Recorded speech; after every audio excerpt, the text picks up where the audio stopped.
Hello student, my name is Jayesh Thakur, टीओ in Sun private ITI trade electrician. ठीक है, आज का जो हमारा टॉपिक है प्रतिरोध के मापने वाली विभिन्न प्रकार की विधियां। प्रतिरोध हम लोग किस प्रकार से नापते हैं, जैसे कि हम लोगों ने पढ़ा कि प्रतिरोध को हम या तो श्रेणी क्रम में संयोजन कर सकते हैं या कि समांतर क्रम में संयोजन कर सकते हैं या फिर श्रेणी समांतर दोनों में संयोजन कर सकते हैं। श्रेणी क्रम में संयोजन करने का सबसे बड़ा तात्पर्य ये होता है कि अगर आप श्रेणी में संयोजन कर रहे हैं तो वहां पर धारा का मान तो सेम होगा बट वोल्टेज का मान अलग होगा। बट समांतर क्रम में वोल्टेज का मान सेम होगा और करंट का मान क्या होगा, अलग होगा। इस प्रकार वहां पर क्या होता है, डिवाइडेशन होता है। समझना पड़ता है कि किसमें करंट का मान ज्यादा हो रहा है और किसमें करंट का मान क्या हो रहा है, कम हो रहा है। ठीक है ना, यहाँ पर आप लोग को समझना।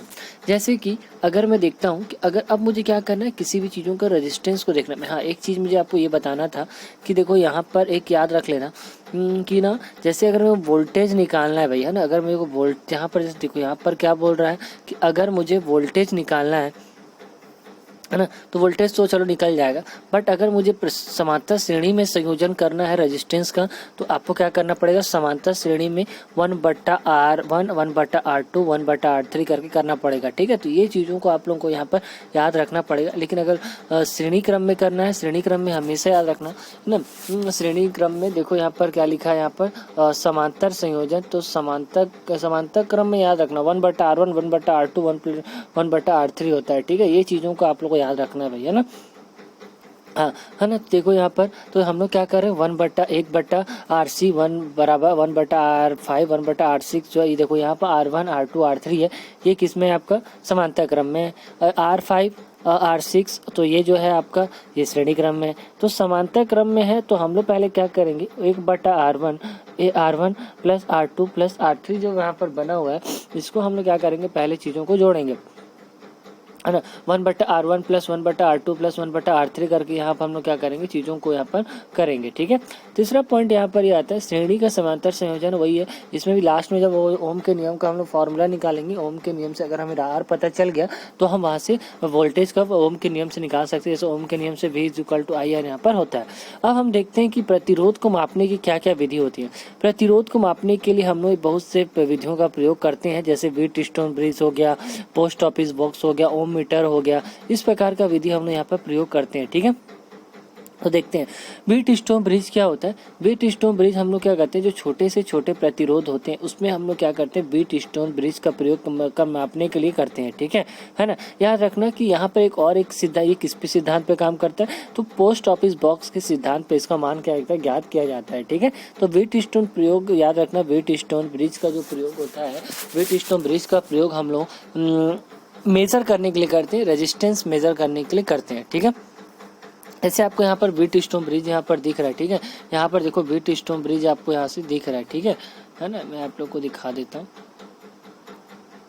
यहाँ पर व्हीटस्टोन ब्रिज आप लोग को यहाँ पर दिख रहा है ना। व्हीटस्टोन ब्रिज में क्या होता है, ABCD इसके 4 पॉइंट होते हैं। इस 4 पॉइंट में क्या होता है, PQRS यहाँ पर लगा रहता है। ठीक है ना। इसका मान हम लोग क्या कर सकते हैं, परिवर्तित कर सकते हैं। जैसे यहाँ पर लिखा है, जिसका मान हमेशा हम लोग परिवर्तित करते रहते हैं, है ना। हाँ, इसमें क्या कर सकते हैं, इसका जो मान होता है 1 से लेके 50 ओम के बीच में परिवर्तित किया जाता है। ठीक है, हम लोग अज्ञात जहाँ भी अगर हमें क्या करना है, जहाँ पर भी हमें अज्ञात प्रतिरोध निकालना, उसको हम लोग क्या करते हैं, S में यहाँ पर फिट कर देते हैं। ठीक है, फिर करने के बाद इसमें क्या करते हैं, इसका प्रवाह शून्य हो जाता है, गैल्वेनोमीटर में कोई विक्षेप नहीं होना चाहिए। इसमें क्या करना है, हम लोग को इस प्रकार से इसके प्रतिरोध को सेट करना है ताकि जो गैल्वेनोमीटर का जो विक्षेप है वो क्या होना चाहिए, एकदम स्ट्रेट हो जाए, कोई हिले मत। तो गैल्वेनोमीटर का विक्षेप को स्ट्रेट करने के लिए हम लोग यहाँ पर क्या करते हैं, उसके वैल्यू को धीरे धीरे क्या करते हैं, यहाँ पर से बढ़ाते हैं। ठीक है, वैल्यू को धीरे धीरे हम यहाँ पर इस प्रकार से इसका वैल्यू निकल जाता है। ठीक है, हम लोग देखते हैं कि व्हीटस्टोन का अनुप्रयोग कहाँ कहाँ होता है। इसका मान जो निकल, इसका फॉर्मूला याद रख लेना है। इसका फॉर्मूला निकालने के लिए P/Q बराबर R/S यहाँ पर होता है। ठीक है, हम बैटरी जोड़ देते हैं, यहाँ पर की होता है जिसको दबाने से करंट का फ्लो होता है। गैल्वेनोमीटर में डिफ्लेक्शन को देखते हैं कि कितने मीटर में वो हो रहा है। देखो, व्हीटस्टोन ब्रिज का उपयोग बहुत कम प्रतिरोध का मान ज्ञात करने में किया जाता है। ठीक है, पता सही है। व्हीटस्टोन जो बहुत से निम्न प्रतिरोध होते हैं, उसका निम्न प्रतिरोध ज्ञात करने के लिए हम लोग व्हीटस्टोन ब्रिज का यहाँ पर प्रयोग करते हैं। दूसरा क्या हो जाता है, एम्पलीफायर विशिष्ट स्टोन प्रयोग भौतिक तापमान विकृति प्रकार आदि का मापन भी किया जा सकते हैं। वही ऑप्शनल एम्पलीफायर के साथ, कोई ऑप्शनल एम्पलीफायर है तो उसके साथ हम लोग क्या करते हैं, तापमान विकृति प्रकाश आदि का मापन करने के लिए भी इसका प्रयोग किया जाता है। ठीक है, देखो व्हीटस्टोन ब्रिज में परिवर्तन करके वही ये कैपेसिटर इंडक्टेंस का भी मान ज्ञात कर सकते हैं। व्हीटस्टोन में अगर हम लोग कुछ परिवर्तन कर दें तो वहाँ पर क्या करते हैं, कैपेसिटर प्रतिरोध का मान भी हम लोग क्या कर सकते हैं, यहाँ पर ज्ञात कर सकते हैं। ठीक है, पोस्ट ऑफिस बॉक्स में क्या होता है, सेम टू सेम वही है। पोस्ट ऑफिस बॉक्स में भी हम लोग क्या करते हैं, PQR एक संयोजित कर दिया जाता है, 2 स्विचों से जोड़ दिया जाता है। ठीक है, इनमें सप्लाई देने के लिए 1-2 वोल्ट की बैटरी धारा के विक्षेप ज्ञात करने के लिए गैल्वेनोमीटर संयोजित किया जाता है। वही ये धारा का विक्षेप ज्ञात करने के लिए इसमें क्या करना जाता है, किया जाता है। ठीक है, बॉक्स में PQR का आर्म बनाते हैं, प्लग की इसकी सहायता से लगा देते हैं, ऐसे संतुलित करके अज्ञात प्रतिरोध का मान ज्ञात कर लेते हैं। वो तो हमको पता है ना। ओम मीटर क्या होते हैं, ओम देखो क्या होता है, प्रायोगिक रूप से कलर कोड के प्रतिरोध का सही मान ज्ञात करने के लिए दिया जा सकता है।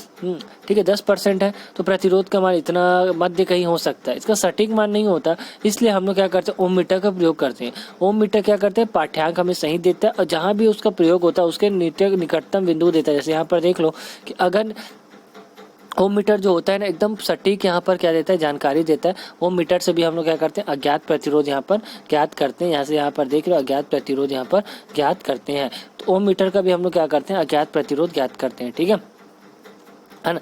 हम लोग क्या करते हैं, विद्युत धारा का अनंत प्रतिरोध दर्शाता है। जैसे मान लो कि अगर इसका वैल्यू 0 दर्शाता है तो हम लोग समझ जाते हैं इसका प्रतिरोध अनंत है। और अगर इसका वैल्यू इधर दर्शाता है, जैसे मेगर में होता है ना, मेगर में हम लोग ओम ज्ञात करते हैं, उसका प्रतिरोध ज्ञात करते हैं, तो हम लोग उसका यूज करते हैं। ठीक है ना। तो जैसे मान लो कि हम लोग क्या करते हैं, पहले अगर उसमें धारा लगा देते हैं, धारा लगाने के बाद अगर उसमें लगा, जैसे मान लो कोई लोड है ना, तो अगर उसका प्रतिरोध सबसे ज़्यादा होगा तो अनंत बताएगा, और उसका प्रतिरोध कम होगा तो उसमें अनंत नहीं बताएगा। ठीक है, हम लोग क्या कर सकते हैं, इसमें प्रतिरोध का मान को सीधे हम यहाँ से पढ़ सकते हैं। ठीक है, इस प्रकार से हम लोग क्या करते हैं, बैटरी से यहाँ पर से निकालते हैं। ओके, तो यहाँ तक का भी कंप्लीट है। हम यहाँ पर और देख लेते हैं थोड़ा बहुत क्या क्या है। जैसे देखो अध्याय 4 में हम लोग देख लेते हैं, विद्युत धारा के लिए तैयार किया गया बंद और पूर्ण मार्ग विद्युत परिपथ कहलाता है। सही बात है, हम पहले अभी शुरू में ही पढ़े कि विद्युत परिपथ क्या कहलाता है, कि विद्युत परिपथ उसे कहते हैं जहाँ पर विद्युत धारा जो होता है वो पूर्ण रूप से अगर क्या हो सकता है, क्लोज होना चाहिए। अगर पूर्ण रूप से क्लोज नहीं होगा तो वो क्या हो सकता है, आपका धारा का प्रवाह उसमें नहीं हो सकता है। ठीक है, वही है समांतर परिपथ में धारा भिन्न भिन्न होता है, तो पता ही है। जिस परिपथ में धारा प्रवाह नहीं होता उसका प्रतिरोध अनंत हो सकता है या खुला परिपथ हो सकता है। सही चीज, अगर जिसमें धारा नहीं प्रवाह हो रहा है तो हो सकता है कि उसमें प्रतिरोध का मान अनंत होगा, उसमें प्रतिरोध का मान अनंत हो सकता है या तो खुला हो सकता है। संपर्क होते तो फ्यूज जुड़ जाते हैं, इस कारण से विद्युत धारा का प्रवाह समाप्त हो। ऐसा विद्युत को लघु परिपथ कहते हैं। लघु परिपथ किसे कहते हैं, वही है कि जहाँ पर फ्यूज उड़ जाता है, ओपन हो जाना, और उसको कहलाता है, उसी को क्या कहते हैं, शॉर्ट सर्किट कहना। शॉर्ट सर्किट होने के बाद ओपन हो जाता है तो उसे क्या कहते हैं, शॉर्ट सर्किट कहते हैं, है ना। ओम का नियम यही है। जॉर्ज साइमन ओम ने यहाँ पर ओम का नियम दिया था। अगर किसी भी क्या होते हैं, नियत तापमान पर और नियत भौतिक परिस्थिति में अगर किसी प्रतिरोध में वोल्टेज दिया जाए तो उसका जो वोल्टेज दिए जाने वाला वोल्टेज, उसमें बहने वाली करंट उसका रेजिस्टेंस के समानुपाती होता है। यहाँ पर वही है, तो V = IR, जहाँ पर R क्या होता है, नियतांक होता है। ठीक है, चालकों में संगम या नोड के विद्युत धारा बीजगणितीय योग हमेशा शून्य होता है। संगम में तो पता ही है ना। प्रतिरोध का मापन हम लोग ओम मीटर से करते हैं, ये सब आपको पता होना चाहिए। प्रतिरोध का मापन हमेशा ओम मीटर से किया जाता है। ठीक है ना। वही है कि याद रखना, यदि कि ताप गुणांक का मान धनात्मक है तो ताप वृद्धि पदार्थ प्रतिरोध बढ़ता है, और ऋणात्मक होने पर पदार्थ का तापमान क्या हो जाता है, यहाँ पर घटता है। ओके, तो ये सब चीज़ें आप लोग पढ़ लेंगे, इंपॉर्टेंट है। वही कार्बन प्रतिरोध का उपयोग नियत निम्न तापमान के लिए किया जाता है। अत्यधिक तापमान संवेदी होता है, क्योंकि अत्यधिक तापमान संवेदी होता है। ठीक है, और पोस्ट ऑफिस बॉक्स में धारा का विक्षेप ज्ञात करने के लिए गैल्वेनोमीटर का उपयोग किया जाता है। वही धारा का विक्षेप ज्ञात करने के किसका उपयोग किया जाता है, गैल्वेनोमीटर का यहाँ से हम लोग प्रयोग करते हैं। ठीक है, यहाँ पर क्वेश्चन दिया जाता है, बहुत से क्वेश्चन आते हैं, इसको पढ़ना पड़ता है ना, समझना है आप लोगों को। देख लेंगे आप लोग, स्क्रीनशॉट ले लेंगे, इसमें से क्वेश्चन आता है। ठीक है, निम्न में से किस परिपथ में विद्युत धारा एक समान होती है, तो हम लोग जानते हैं कि श्रेणी परिपथ में। ठीक है, ये चीज़ों को आपको याद रखना है, बाकी आगे हम लोग देखेंगे नेक्स्ट पार्ट में। ठीक है, ओके, थैंक यू स्टूडेंट। अगर वीडियो अच्छा लगा हो तो लाइक करना, शेयर करना, कुछ भी ना समझ में आए तो मुझे कमेंट करना। Okay, thank you.